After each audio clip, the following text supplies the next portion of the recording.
Hey guys, it's been forever since I did a video here on YouTube, so a lot has changed here. We now have a beautiful baby boy who has joined our family. His name is Avery Alexander, and he is just the cutest, happiest baby.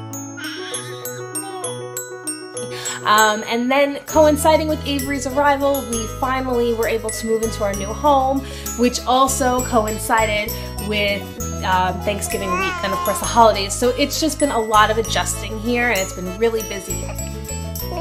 But I'm ready to jump back on the YouTube train and get this party started, if you will. I wanted to talk about my hair extensions.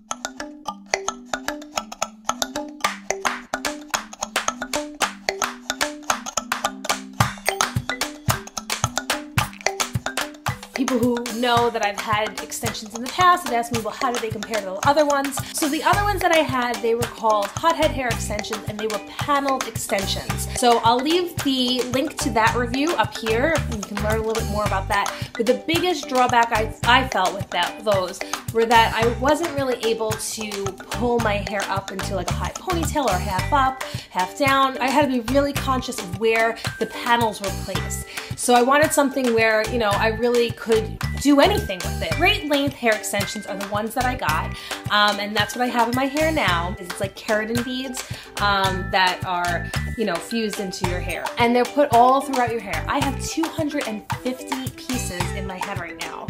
It took 8 hours to put these babies in. 8 hours. And I was 8 months pregnant because I got them back in September, right before I did the fashion show with Strut Moms and Cottonelle.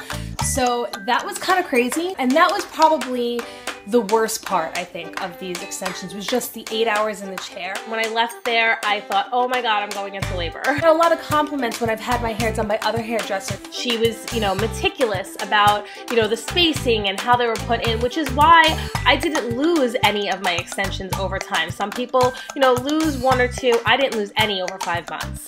Do your research and make sure that whoever's doing them really knows what they're doing. I've pretty much been able to do anything I wanted with these extensions. You just have to be really careful when you're doing anything like flat iron or curling iron. Just be careful with the bead, just as you would have with the panel or any extension, really. You just don't want anything to melt. And I even got tired of the color at one point, wanted a little bit lighter, and my hairdresser was able to kind of give me an ombre on the bottom, which I love.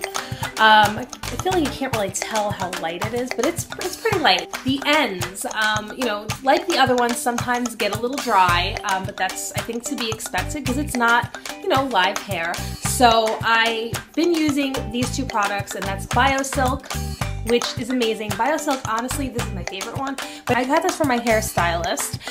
She uses the Wella products, and it smells great, and it puts a nice, shiny finish on your hair. So I use this one, but I really use this one, the BioSilk, on the ends just to kind of tame the frizz, because sometimes they are a little bit dry. Okay, so after 5 months, I was pretty much done with the extensions. There was some matting going on, and I was just getting really nervous about breakage. So I went in to see my hairstylist, Regina.